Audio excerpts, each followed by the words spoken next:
This all started almost 2 years back. It was a normal summer day of 2020 when almost all of the world was under a lockdown. Something that I didn't know will continue for months coming after. Before this, I was pretty much doing good with myself. Everything was kind of balanced. I had friends, I had my studies, I had good relations with people, and I never felt that urge to have more than what I wanted. But things were to change during this lockdown period. Now, because I didn't have that option to go out and socialize, I started finding those happy moments inside of my phone, inside pictures and stories of people on social media. The time I spent on my phone increased from 5 hours a day to anything around 9 to 10 hours a day. My social media consumption skyrocketed, and unknowingly, I started comparing my life with the people on those social media sites. It was then when I was introduced to people who were better than me in every area, or at least they showed it like that. People of my age doing things that I didn't even know about. People achieving big and showing it loud to the world. I started to have that want to become like them. And being a student, that too in a country like India, where there's a cutthroat competition everywhere, it's hard not to dream to be ahead of the crowd, as the crowd is the only thing that you see everywhere. So I started listening to those people. I followed them everywhere. I started to binge watch their videos. And then, I don't know how and from where, but I was recommended something like this. What's stopping you? Are you too tired? Didn't get enough sleep? Don't have enough energy? Don't have enough time? Is that what's stopping you right now? Don't have enough money? Is that the thing?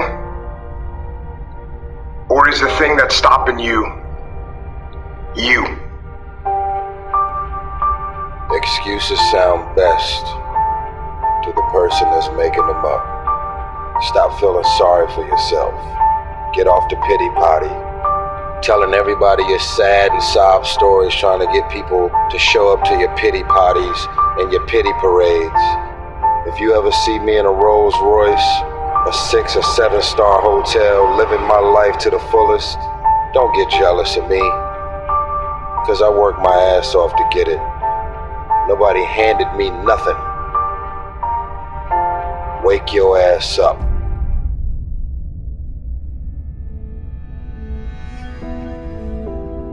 Now I won't exaggerate, but my mind was blown. I felt so much energized and motivated for the first time. I felt so much of inspiration inside of me. I felt that I can do it. I can improve myself to something I have never imagined. I can have all of it in the future. More money, more peace, more happiness, more of everything. If they can do it, I can too, even bigger than those. But before that, I'll have to hustle. So that's exactly what I started to do. I slowly but steadily started cutting myself off from the small social world that I was left with during this lockdown. No phone calls, no video calls, no nothing. While the world would be wasting their time watching movies and enjoying, I'd be awake even in the midnight, working on myself, working on my goals, improving myself every second of my life, and that too to become like an illusion that only existed in my mind back then. The first few days went smooth. I was working on myself day and night. I started waking up early. I started meditating in the morning, started scheduling my day, started reading books, started to journal my life, started to affirm things in the morning and visualize things that I want in my head.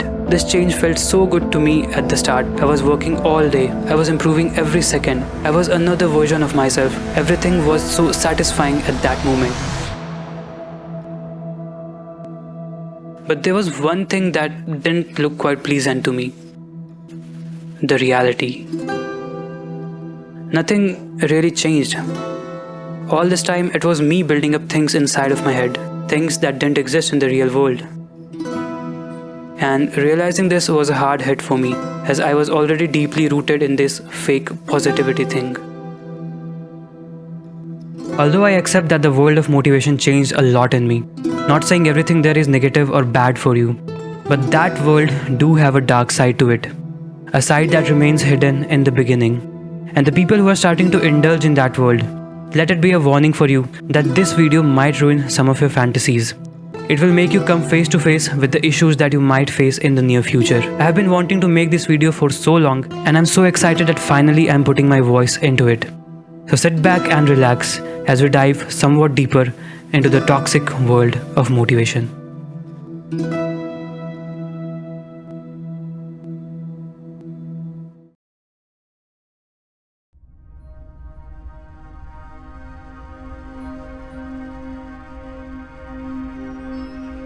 Have you ever had that feeling that you don't have much? that your life is stuck at one place, be it money, be it your social life, or be it your personal life. Do you too want to improve in all of this? Do you also feel as if you're not enough and that you want to change in order to become a newer version of yourself? You're not alone in this, but you have to be aware of the things that can happen to you when you are in this state. You see, the first few videos that I watched were not mainstream motivations. They were like natural. They were real people valuing happiness equally as they did to their works. I was quite learning from those and it felt good to me. That was until I got into the darker side. I can't exactly recall how things changed from this. Around 2000 years ago, Stoic philosopher Epictetus observed that people are burdened and dragged down because they tend to care about too many things. His cure, however, is not to stop caring altogether, but to care about the right things and stop clinging to anything that doesn't matter. To this. Because I worship at the altar of productivity and the only thing I care about is productivity, everything in my life has to be productive, like, listening to audiobooks at 3.5x speed. And I sort of wished I could do the same for anime, and I've discovered this incredible new method for doing that. And that's exactly how fast you can fall into this trap if you're not fully aware of it. Every time I watched something like this, something inside me yelled at me that I need to work more, that I need to own more to be happy. The energy that I was feeling good for instead started to force me to work. I started feeling discontent with the things that I had. I started feeling not happy with myself. I felt lonely and depressed. I felt as if something was fundamentally wrong with me. And since I already cut myself off from the social world, I felt so uncomfortable in sharing these things with other people. I felt as if I was all alone in this. So next, I did what I thought could give me some short-term pleasure, watching more of YouTube. And at this time, the algorithm was smart enough to pick what my brain was habitual of. I was recommended more videos like the previous one. And this is where addiction kicked in for me. I felt low, watched a video, started working. I felt low again watched a video, again started working. Felt low again watched a video, and again started working. And on and on and on and on it went. The content that I consumed started to consume me. I returned to those videos every night when I was in the darkness, hoping to see a brighter tomorrow, but it never came. Every time I felt like not doing anything, I would watch another video and force myself to the study table. Instead of facing the reality that I was going through, I adopted a fake it till you make it attitude, kept an artificial smile, and brushed everything undesirable under the carpet. Have you ever imagined why this happened in the first place? There's a one-word answer for that. Comparison. When you start comparing yourself with someone else, it brings upon a slight dissatisfaction with your present state. You see, for you to have that want to be better at something, you first need to believe that you are currently not good enough at it, don't you? And this can very well happen to you if you are active on social media. You start to see the greener side of everyone, the side which they want to show you, the side which creates more of this dissatisfaction. And this dissatisfaction then drives you to want more, to have more. It becomes impossible for you to appreciate or cherish your present state because you feel a sense of lack and you try to anticipate for a better situation. And you're not the only one who had a feeling like this. This happens with everyone. Take for example a group of children playing peacefully in their garden with their toys. Now place them inside a supermarket where they can see loads of new toys everywhere around them, but which they can't have at the present state. You'd notice their smiles turning away. The sense of peace they had while they were playing in the garden is now gone. Well, what happened to them? It's human psychology at its play, to compare the things you do have with the things that you don't, and then having that urge to want more and grow more. It's inside our psychology. And there's no problem in that. There's no problem in growing. But at that very stage where you feel low, where you feel that you're not enough, you can be susceptible to certain things that might very well exploit you of your energy, your happiness, and sometimes even your money. So let this be the first warning to you. Know that you are not alone in all of this. Everyone feels that urge to grow, to be somewhat better than what they currently are. You can talk to people when you are feeling low. You don't always have to completely cut yourself off from everything else in order to become what you want. If you do that, you'd most likely make yourself more vulnerable to the addiction that hide behind the face of these positive looking things, as the people behind them very well know when and how to seek inside of your brain. Something we'll talk about in the next section.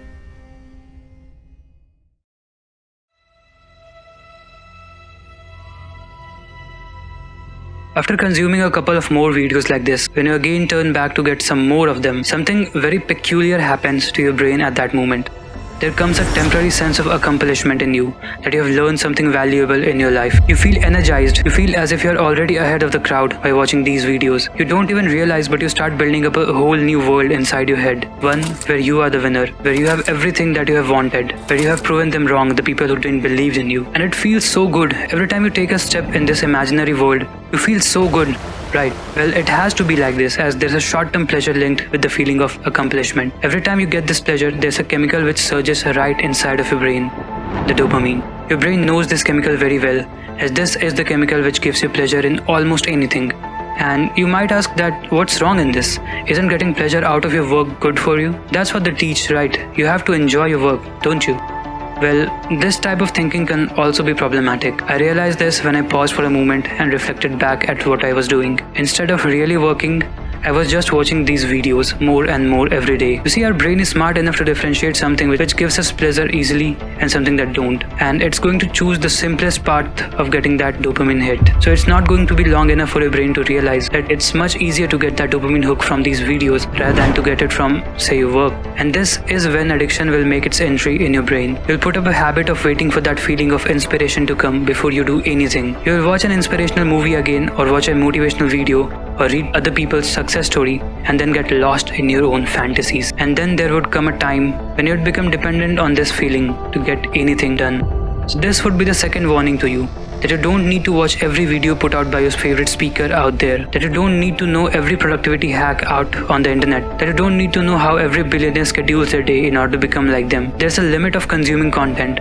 and when it is breached, the action that really needs to be taken is postponed. If you watch 100 videos on how to beat addiction, you are practically addicted to these videos instead. And this is the first step that can lead you to this trap without you being even aware of the consequences. But hey, there was something more sinister that I had no idea about. Something much darker than what it appears to be. Do you remember the nights where you felt like you have a whole mountain to climb in front of you? That you're all alone in this? And that it's you who's completely responsible for all of this? Well, there was someone out there wanting you to fall into this, to make profits from you. And not someone. There's a whole industry out there getting huge profits from you being discontent. So let's have a talk about the industry that has made millions in profit from selling you hope. The self-help industry.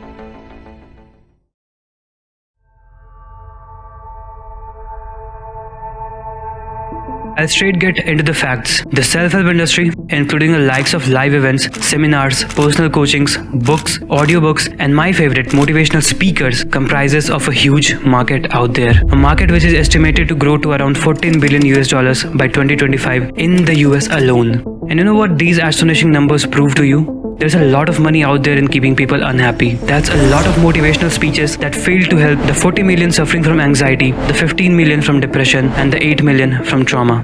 I saw this world of self-help to be a community where everyone has that urge to improve themselves and grow. A community of which I believed I was an integral part of. And for me, these speakers were the ones sharing methods and ways by which they themselves achieved what they are today. I saw this world with the perception that it would change my life for the better. And what's wrong if these gurus are charging for it? I mean, they are providing so much in return, right? If they are telling me the secret of changing my life, I for sure can give them a little money. You would have done the same, don't you? Well, this kind of innocent thinking can really be dangerous when you're dealing with an industry which is worth billions. Whenever there's so much money involved in something, caution should be the operative word. You can't just be innocent around here. This industry wants you to be unhappy, as you are more vulnerable to their so-called life-changing ideas when you feel that you are a loser. Once you have that belief deep-rooted inside of you, you'd be desperate to get out of that state. And your desperation is well needed for them to sell you their quick fixes. And make no mistake in realizing that you being discontent and unhappy makes you the perfect potential customer for the business of motivation. You waiting for the next big thing in each of their videos, the next big method which you didn't know that could have turned your life upside down, makes you more susceptible to their traps of addiction. And your favorite gurus will continue making more of these videos and content, as they know how to turn you into a loyal self-help consumer. This became more clear to me when I came to know that more than 80% of self-help consumers are repeat buyers, meaning the people who had already consumed from this industry. That's how much addictive it can be. This industry have fixes for everything. You don't have a job, there's something for you. You have a job but you're not making enough money, they have something for you. You're making money but you're not happy with your life, they again have something for you.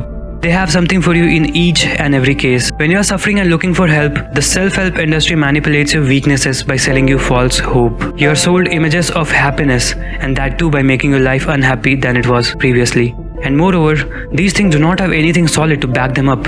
In a clinical psychological treatment, at least you lay down on a sofa and you know that you would be dealing with an expert who would be telling you what to do based on some 100+ years of research. But with self-help, no one knows where half of these people come from. Most of this trust that people have in them is based on the accounts of other people. If you take that out of the equation, much of their things that they say would start making a lot less sense to you. So this becomes the third warning to you, that it's completely going to be your duty to trust the credibility of these materials. The self-help is a huge industry, and your favorite gurus don't give a damn whether you improve or not. They rather rely on you being discontent to sell more of their services to you. So be careful the next time you encounter them. Question their real values. Question yourself what you really got out from what you have consumed from them. And have you consumed more from them than you are ever going to put into real action?